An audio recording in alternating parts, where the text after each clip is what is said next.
বন্ধুরা, আমরা আমাদের বাড়িতে ঝাড়ু বা ঝাঁটার ব্যবহার প্রত্যেকদিনই করে থাকি। কিন্তু আপনি কি জানেন যে এই ঝাড়ু বা ঝাঁটা যদি সঠিকভাবে ব্যবহার করতে পারেন, তাহলে মা লক্ষ্মী গৃহে সর্বদা স্থায়ীভাবে বিরাজ করেন। আবার উল্টোটাও সত্য, ঝাড়ু বা ঝাঁটার ব্যবহার বাড়িতে যদি ঠিকঠাক ব্যবহার না করা হয়, তাহলে মা লক্ষ্মী বাড়ি থেকে দ্রুত বিদায় নেন। ঝাড়ু বা ঝাঁটাকে মা লক্ষ্মীর একটি অন্যতম প্রতীক হিসাবে গণ্য করা হয়। আর সেই কারণেই আপনি হয়তো দেখে থাকবেন যে ধনতেরাসের দিন ঝাড়ু বা ঝাঁটা কেনার পরামর্শ দেওয়া হয়। তাই বাড়িতে যদি আপনার ঝাড়ু বা ঝাঁটা থাকে, তাহলে কিভাবে এর সঠিক ব্যবহার করতে হয় তা অবশ্যই জানা প্রয়োজন। নচেত হাতের লক্ষ্মী আপনি অজান্তেই পায়ে ঠেলছেন। বন্ধুরা, আজ এই ভিডিওতে জানবো ঝাড়ু বা ঝাঁটার সঠিক ব্যবহার সম্পর্কে। আশা করি এই ভিডিও থেকে আপনি সমৃদ্ধ হবেন। তাই ভিডিওটি শেষ পর্যন্ত মনোযোগ সহকারে দেখুন। আর দেখার পর যদি কোনো প্রশ্ন বা মতামত থাকে, তাহলে অবশ্যই নিচের কমেন্ট বক্সে জানাতে ভুলবেন না। বন্ধুরা, প্রত্যেকটি বাড়িতেই বাড়িঘর দুয়ার পরিষ্কার করার উদ্দেশ্যে ঝাড়ু বা ঝাঁটার ব্যবহার করা হয়ে থাকে। কিন্তু এই ঝাড়ু বা ঝাঁটা ব্যবহার করার সময় বেশ কিছু সাবধানতা মেনে চলা আবশ্যক। নইলে মা লক্ষ্মী তাতে অপ্রসন্ন হন এবং গৃহ পরিত্যাগ করেন। মূলত ঝাড়ু বা ঝাঁটা সম্পর্কিত যে প্রশ্নগুলি আমাদের মধ্যে উঠে আসে, তা হলো ঝাড়ু কবে বাড়িতে আনা শুভ, অর্থাৎ কোন দিন ঝাড়ু কেনা শুভ এবং কোন দিন অশুভ। দ্বিতীয়ত, ঝাড় দেওয়ার নিয়ম কি? তৃতীয়ত, ঝাড়ু বাড়ির কোন দিকে কোন জায়গায় রাখা উচিত এবং বাড়িতে ঝাড়ু দেওয়া অর্থাৎ ঝাঁট দেওয়ার সঠিক সময় কোনটি? এই সকল প্রশ্নের উত্তর অনেকেই হয়তো কিছুটা জানেন, কিন্তু অনেকেই এমন রয়েছেন যারা এই সকল বিষয় সম্পর্কে অতটা সড়গড় নয়। তবে এই সকল প্রশ্নের উত্তর আমাদের সকলেরই জানা আবশ্যক, কারণ প্রত্যেক মানুষই জীবনে সুখ, শান্তি এবং সমৃদ্ধি লাভ করতে চায়, এবং এগুলি পাওয়া কিন্তু খুব একটা কঠিন নয়। এর জন্য দরকার নির্দিষ্ট কিছু বিষয় মেনে চলার। বন্ধুরা, ঝাড়ু সম্পর্কিত যে নিয়মগুলির কথা বলবো, তার মধ্যে প্রথমত হলো, আমরা টাকা পয়সা সচরাচর ছড়িয়ে ছিটিয়ে রাখি না। আমরা মূলত টাকা পয়সা কোনো গোপন ক্যাশ বাক্স বা কোনো জায়গায় রাখি। ঠিক সেভাবেই ঝাড়ু যেহেতু মা লক্ষ্মীর প্রতীক হিসেবে গণ্য করা হয়, সেই কারণেই ঝাড়ুকেও কিন্তু যত্রতত্র ফেলে রাখা একেবারেই উচিত নয়। বাড়ির যে স্থানে একেবারে চোখ পড়বে না, সেই স্থানেই ঝাড়ু কিংবা ঝাঁটা রাখা উচিত। তা না হলে গৃহে টাকা পয়সার অভাব দেখা দেয়।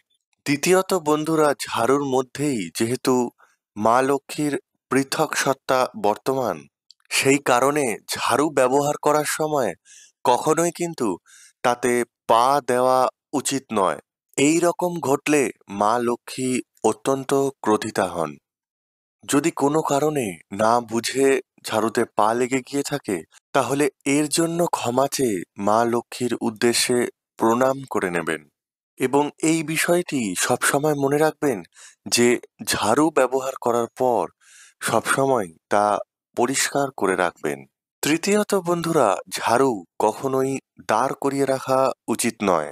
এই রকমটা করলে গৃহে অশান্তি, ঝগড়াঝাটি, কলহ লেগেই থাকে। তাই ঝাড়ু দাঁড় করিয়ে না রেখে সর্বদা শুইয়ে রাখা প্রয়োজন। চতুর্থত বন্ধুরা, যখনই আপনি কোনো নতুন বাড়িতে স্থানান্তরিত হবেন, তখন সবসময় নতুন ঝাড়ু নিয়েই প্রবেশ করবেন। ব্যবহৃত পুরানো ঝাড়ু নিয়ে নতুন বাড়িতে কখনোই প্রবেশ করা উচিত নয়। নতুন বাড়িতে নতুন ঝাড়ু নিয়ে প্রবেশ করলে এই বিষয়টি গণ্য করা হয় যে এতে নতুন গৃহে সুখ এবং সমৃদ্ধি বৃদ্ধি পায়।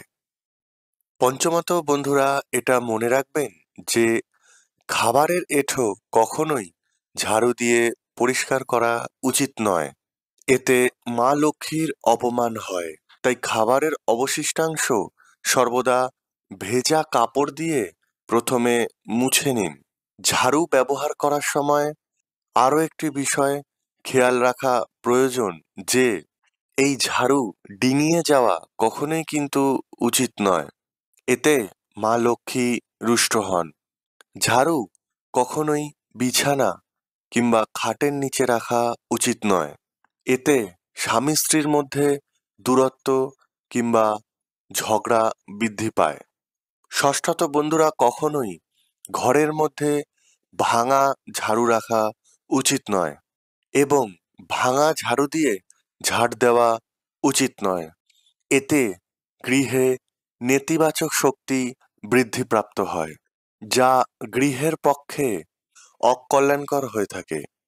তাই বাড়িতে যদি কোনো ভাঙা ঝাড়ু থাকে বা কোনো প্রকার ভাঙা বস্তু থাকে, তা অমাবস্যার দিন গৃহের বাইরে ফেলে দেওয়া উচিত। যদি অমাবস্যার দিন সম্ভব না হয়, তাহলে যে কোনো শনিবার দিন আপনি এই ভাঙা ঝাড়ু বাইরে ফেলে দিতে পারেন। তবে ভুল করেও বৃহস্পতিবার অথবা শুক্রবার দিন ভাঙা ঝাড়ু বাড়ির বাইরে ফেলবেন না, কারণ এই দুটি দিনকে মা লক্ষ্মীর দিন হিসেবে গণ্য করা হয়। এই দুটি দিন যদি ঝাড়ু বাইরে ফেলা হয়, তাহলে ঝাড়ুর সঙ্গে সঙ্গে গৃহের লক্ষ্মীও বাড়ির বাইরে চলে যান। বন্ধুরা, যদি আপনি কোনো নতুন ঝাড়ু কিনতে যান বা নতুন ঝাড়ুর ব্যবহার গৃহে শুরু করতে চান, তাহলে সবথেকে উত্তম দিন হলো বৃহস্পতিবার এবং শুক্রবার, এবং যে কোনো পূর্ণিমার দিন অথবা লক্ষ্মী পুজোর দিন এবং ধনতেরাসের দিনও ঝাড়ু কেনার জন্য অত্যন্ত শুভ দিন হিসেবে শাস্ত্রে গণ্য করা হয়। এবং এই দিন নতুন ঝাড়ুর ব্যবহার আপনি শুরুও করতে পারেন।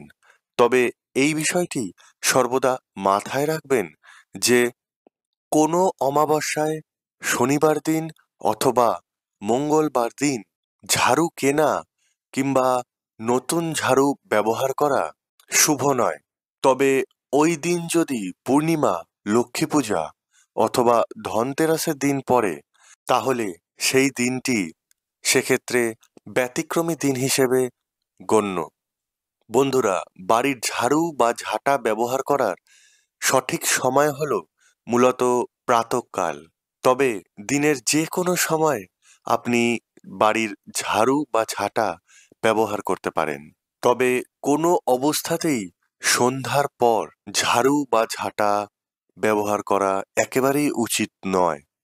এতে গৃহে দারিদ্রতা বৃদ্ধি পায়।